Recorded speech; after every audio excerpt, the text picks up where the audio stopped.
Pope Leo XIV placed one hand on the yacht's gangway and ordered the engines shut down. The white vessel was due to leave in 11 minutes. Its decks were crowded with donors holding crystal glasses beneath a banner that read, "A new era of compassion at sea." But an elderly woman in a faded blue coat stood outside the security rope. A guard had just returned a small brass bell to her as though it were something dangerous. Cardinal Vittorio Belandi watched from the upper deck. Behind him, the Stella Regina gleamed under the harbor lights. Through its open salon doors, the Pope could see white leather chairs, a piano, and a wall of wine bottles. The woman's name was Eleanor Hayes. She was 79 and had spent most of her life nursing fishermen and caring for widows along the coast. Her shoes were wet from the pier, and one button was missing from her coat. "I am sorry," she told the guard. "I only wanted to put it back before the boat left." Pope Leo XIV heard her. He walked toward the rope and lowered himself to examine the bell. Around its rim were the words, "Mercy of the Sea." Beneath them were two small initials, A.B. "Where did this come from?" he asked. Eleanor looked toward the yacht. "From her." Cardinal Belandi descended the gangway before she could say more. "Holy Father, Mrs. Hayes is confused about the ownership of certain objects. The bell belonged to an older vessel. This yacht is a separate asset." Eleanor shook her head. "No, Your Eminence. The hull is the same." The departure horn sounded. A crewman checked his watch. Beyond the breakwater, dark clouds were moving over the water. Belandi spoke gently, as though protecting Eleanor from embarrassment. The vessel was extensively rebuilt. The Foundation uses it to maintain relationships with donors who support our charitable work. "What work is it doing tonight?" the Pope asked. "This is a donor voyage." "And tomorrow?" "A private meeting." "And after that?" "The schedule is managed by the Foundation." Pope Leo XIV turned to the captain. "Who gave the order to leave?" The captain looked at the Cardinal. That answer was enough. "No one leaves this harbor," the Pope said. The music stopped. A waiter lowered a tray. One donor quietly hid his glass behind a flower arrangement. Belandi stepped closer. "The contracts are signed. Delaying departure could expose the Church to considerable liability." The Pope took the bell from Eleanor and held it between them. "Then we will begin with the liability no one signed." He requested the registration papers, the Foundation accounts, the passenger list, and the keys to every locked room aboard. Belandi's face remained composed. "The vessel is not Vatican property." "No," the Pope said. "It appears to belong to people who were never invited aboard." The guests were escorted ashore. The crew remained. The engines went silent. The yacht had been seized pending review.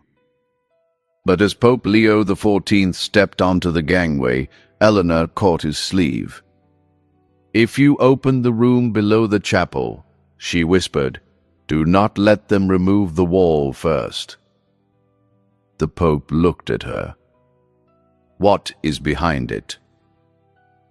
Eleanor tightened her hands around the bell. That is what he is afraid you will see. Cardinal Belandi had built his reputation on discipline. He answered letters before sunrise, remembered the names of wealthy families, and could explain a budget without looking at a page.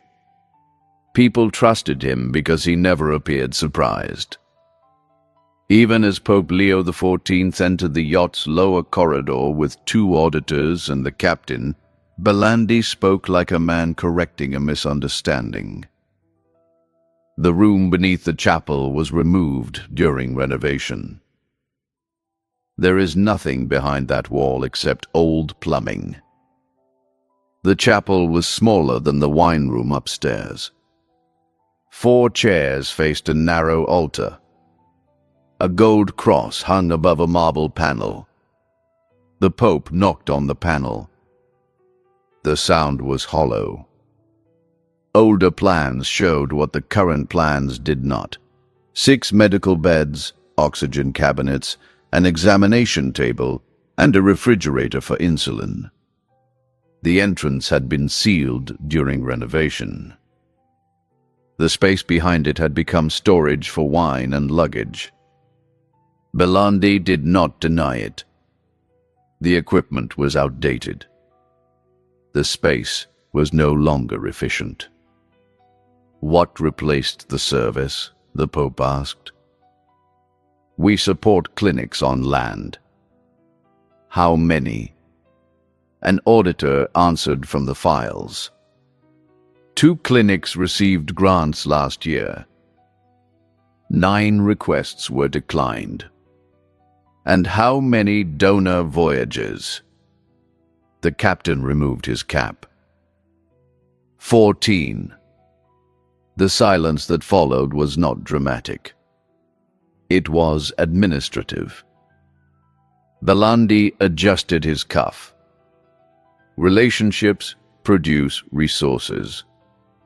Resources produce mercy. The yacht is a tool. His explanation almost sounded reasonable. A private dinner could lead to a donation. A comfortable voyage could persuade a rich guest to fund a clinic. Assets must serve the mission strategically, he said. Pope Leo XIV looked at the sealed medical bay. Then, show me the mission. 3 binders were brought aboard. 1 contained banquet photographs. Another contained donor pledges. The 3rd contained requests from island clinics. Most had the same red word stamped across the top. Deferred. A clinic needed a generator. An old man needed heart medicine. A nurse needed fuel to reach patients during winter. The amounts were smaller than the cost of 1 evening's flowers on the yacht. Not every request can be honored, Belandi said. No, the Pope replied. But someone decided which people could wait. The Cardinal's voice hardened. Sentiment cannot govern the Church. Eleanor flinched. The Pope noticed. He pointed to the initials on the bell. A.B. Who was she? My mother, Belandi said. Adele Belandi helped establish the original charity. What did she intend this vessel to be? A service ship. What kind of service? The captain answered. Medical relief. Belandi turned on him. The original model was financially unsustainable. The captain, Marco Salvi, had worked aboard for 17 years. Until then, he had answered every question with 1 word. It became unsustainable after the clinic routes were cancelled, he said. Who cancelled them? The Pope asked. No one needed to answer. Eleanor said the original route records had been kept inside the medical bay. Adele wanted every crew to see the names of those waiting on the islands. The marble panel had not been installed to improve the chapel. It had been installed to hide the door. Pope Leo XIV asked for tools. Belandi took a breath. "I strongly advise against damaging the vessel before the ownership review is complete." The Pope turned toward him. "Who owns the wall?" No one spoke. "Then the people behind it may." When the marble came loose, dust fell across the chapel floor. Behind it was a steel door with faded green paint. A strip of white cloth had been tied around the handle. Eleanor recognized it. It had once been part of Adele Belandi's nurse's apron. The door was locked. The captain said the key had disappeared years ago. Eleanor unscrewed the wooden handle of the brass bell. A small iron key slid into her palm. For 17 years, she had carried it there. She placed it in Pope Leo XIV's hand. When the door opened, the room did not reveal stolen gold or hidden money. It revealed what the yacht had failed to do. The medical bay smelled of dust, metal, and old antiseptic. 6 narrow beds remained bolted to the floor. The oxygen cabinet was empty. The medicine refrigerator had been unplugged, but a child's drawing was still held to its door by a rusted magnet. It showed a white boat under a yellow sun. Across the top, in uneven letters, someone had written, "Thank you for bringing Grandma home." On the far wall were hundreds of names. Beside each name was an island, a condition, and the date of the last visit. Some names had crosses beside them. Others simply stopped. Eleanor would not enter until the Pope invited her. For 12 years, she had served there as a nurse. Her husband, Thomas, maintained the engines. He later died during a rescue after staying below deck to keep the pumps running long enough for 3 patients to be transferred. Eleanor did not ask for sympathy. She straightened a blanket on the nearest bed. "He hated being called brave," she said. He said, "Brave men come home." The Pope looked at the bell. Was it his? No. It was hers. Adele Belandi had rung it whenever the ship approached an island. 1 ring meant medicine had arrived. 2 meant a doctor was aboard. 3 meant the ship would carry someone to the mainland. Eleanor still polished it every Sunday because Adele had asked her never to let the salt destroy it. If Eleanor's quiet loyalty brings to mind someone who served for years and was later forgotten, write their name in the comments and let that service be remembered. Captain Marco opened the drawers. He found cancelled route charts and medical requests tied with twine. The newest was less than a month old. It came from St. Gabriel Island. The small clinic had lost part of its roof in a storm. Its generator was failing. 12 elderly residents depended on refrigerated medicine. 1 woman required oxygen through the night. The foundation had stamped the request deferred. A second paper was clipped behind it. That same week, the yacht had purchased new dining chairs. The chairs had cost nearly 9 times more than the generator repair. Belandi looked at the figures. The yacht was preparing for a donor summit. "Did the summit pay for the generator?" the Pope asked. The pledges are still being processed. How long can oxygen wait for processing? The captain checked the weather radio. A storm had shifted south. By midnight, the channel to St. Gabriel would be unsafe. After that, no large vessel could reach the island until the weather cleared. The clinic had enough oxygen for one night. The clock had changed. The yacht was no longer 11 minutes from a banquet voyage. It was 6 hours from losing the chance to reach people who had already been told to wait. Belandi said the vessel was no longer equipped for medical transport. Eleanor pulled the cover from one bed. The frame was intact. Marco opened a panel. The old oxygen line still ran through the wall. An engineer tested the emergency generator. It started on the second attempt. The ship had not forgotten what it was built to do. Only the people in charge had. Pope Leo XIV asked about Adele.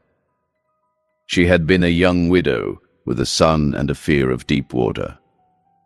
Her husband died after suffering a heart attack on a fishing boat.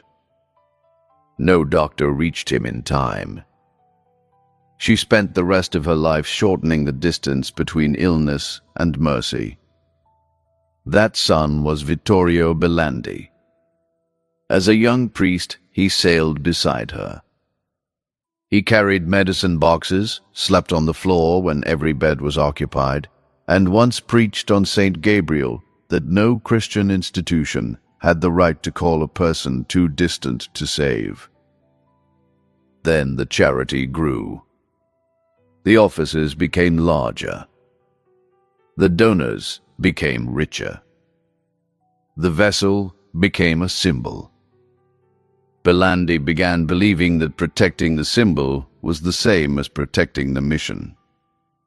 After Adele died, the medical routes were reduced, then suspended, then erased from the brochures. Behind one bed, the Pope found an old photograph. A young Father Belandi stood beside his mother. Eleanor and Thomas were behind them. Between them hung the brass bell. The Cardinal would not look at it. "What happened to the child who made this drawing?" the Pope asked. Eleanor touched the rusted magnet. Her grandmother lived on St. Gabriel. The ship brought her home after surgery. And the child? She runs the clinic now. The woman who had sent the latest request for oxygen was the same child who had drawn the picture. Belandi sat on the edge of an old bed. For the first time that evening, he looked his age. But Pope Leo XIV did not confuse pain with repentance. He placed the request in the Cardinal's hand. "Your mother built a road across the water," he said. "You turned it into a dining room. The vessel cannot sail into a storm because of one request," Belandi answered. The captain checked the radio again. "We can clear the channel if we leave within 90 minutes. "And if something goes wrong?" Belandi asked. The Pope looked at the wall of names. "Something already has." He turned to the crew. "Empty the wine storage. Restore the medical bay. Load the generator, oxygen, medicine, blankets, and food." Then he looked at Belandi. "You will come with us. I am not a sailor." "No," the Pope said. "Tonight you will learn what the sailors were carrying for you." Cases of wine came off the yacht. Oxygen cylinders went aboard. The dining tables were covered with medicine boxes. The salon became a sleeping area. The luggage room became oxygen storage. The wine compartment became a medical refrigerator. The sealed bay was cleaned and lit for the first time in 17 years. Eleanor tied Adele's strip of white cloth back around the door handle. Workers began removing the gold letters spelling Stella Regina. Beneath them, faint but visible on the original hull, was another name: Mercy of the Sea. Belandi watched the older letters emerge. Assets must serve the mission strategically, he said again, but the phrase no longer sounded clean. Pope Leo XIV pointed toward the oxygen. This is the mission. Then he asked one question. When your mother rang that bell, did she ask who could afford to hear it? Belandi opened his mouth. No answer came. Eleanor stood nearby, holding the bell. The Cardinal turned to her. You should have brought this to me sooner. I came 7 times. The words were so quiet that the crew stopped moving. 7 visits had been reduced to appointment notes, then unanswered calls, then a warning that Eleanor was becoming disruptive. She had not been refused because the facts were unclear. She had been refused because her memory was inconvenient. Pope Leo XIV handed Belandi a box of insulin. Carry this aboard. The Cardinal did. Then another box. Then a crate of water. He carried each one in view of the crew, harbor workers, and the widows gathered behind the barrier. There was no applause. Public correction did not need celebration. It needed witnesses. The Mercy of the Sea left harbor 43 minutes before the channel was expected to close. The first hour was calm. The second was not. Rain struck the windows. The yacht rolled against waves it had never faced during donor cruises. One of the new dining chairs broke loose and slid across the salon. Below deck, Eleanor checked oxygen valves with the same movements she had used years before. Belandi entered, carrying blankets. He noticed a small notch cut into the wall beside one bed. My height, he said. Eleanor nodded. Your mother marked it the first summer you sailed. Under the notch, in faded pencil, were the words, Vittorio, age 12. The vessel had not become personal because the Pope seized it. It had always been personal. My mother believed every problem could be solved by going toward it, Belandi said.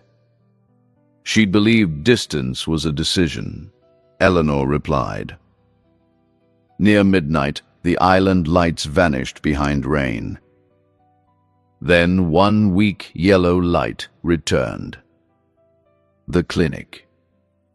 The yacht sounded its horn. No one answered from shore. Eleanor climbed to the upper deck with the brass bell. Her hand shook in the wind. She rang once. The sound was small against the storm, but a second light appeared. Then another. People remembered. She rang twice. A truck's headlights came on near the clinic. Before the third signal, Pope Leo XIV called Belandi forward. The Cardinal stood beside the bell, rain running down his face. Eleanor offered him the rope. He did not take it. I do not have the right. The Pope placed Eleanor's hand over his. Then do not ring it alone. Together, they rang the third signal. The harbor gate opened. The yacht docked 7 minutes before the eastern pier became unusable. The first person waiting was Dr. Grace Nolan, the woman who had made the drawing as a child. She now wore rubber boots and an old red jacket. She recognized Eleanor before she recognized the Pope. "You came back," she said. Eleanor watched the medical crates move ashore. The boat did. The clinic's generator failed while the replacement was still being unloaded. For 3 minutes, the building went dark. Crewmen carried oxygen through the rain. The chef held a flashlight. Marco and 2 islanders dragged the new generator into place. Belandi followed Eleanor into a small room where 84-year-old Margaret Cole lay beneath 2 blankets, breathing from the final oxygen cylinder. On the table beside her was a photograph of Adele Belandi. Margaret opened her eyes. "You have her hands," she whispered. Belandi looked down at his fingers. Then he knelt beside the bed. The replacement oxygen arrived. The lights returned. The medicine refrigerator started again. Soup was carried into the waiting room where elderly residents sat in coats beneath a leaking roof. Pope Leo XIV did not give a speech. He moved a chair beside Margaret's bed and told Belandi to sit there until her breathing settled. By morning, the storm had passed. The people of St. Gabriel gathered on the pier. Some remembered the old medical ship. Others knew it only from stories. They touched the faded letters on the hull as though greeting someone who had been missing. Pope Leo XIV announced that the vessel would never again be used for private entertainment. Its luxury furnishings would be sold. The money would repair the clinic and restore the medical routes Adele had created. A civilian medical board would control the schedule. Island residents would hold seats on it. No donor voyage could be approved until fuel and medicine for the relief routes were secured. Belandi would no longer control the foundation. For 1 year, he would assist the coastal clinics whose requests had been deferred. He would handle no money and approve no contracts. He would carry what others had carried while he spoke about strategy. Belandi did not protest. He removed the polished Cardinal's crest from the yacht with his own hands. Behind it was a small bronze plate. Only Eleanor had known it was there. It carried Adele Belandi's final instruction. No island too small. No life too late. Belandi read it once.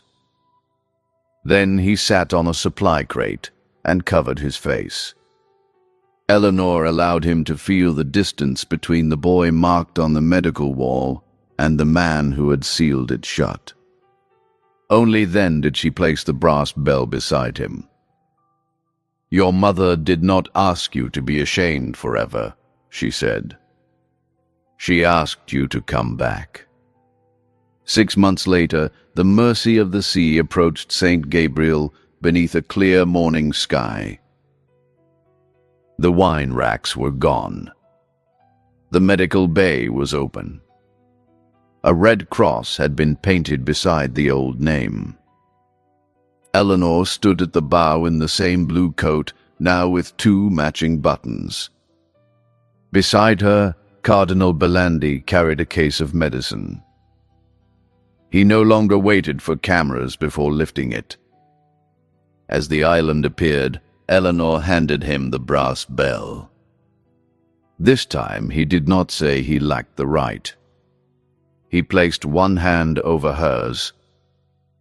Together they rang once for medicine, twice for the doctor, and 3 times for anyone who was finally coming home.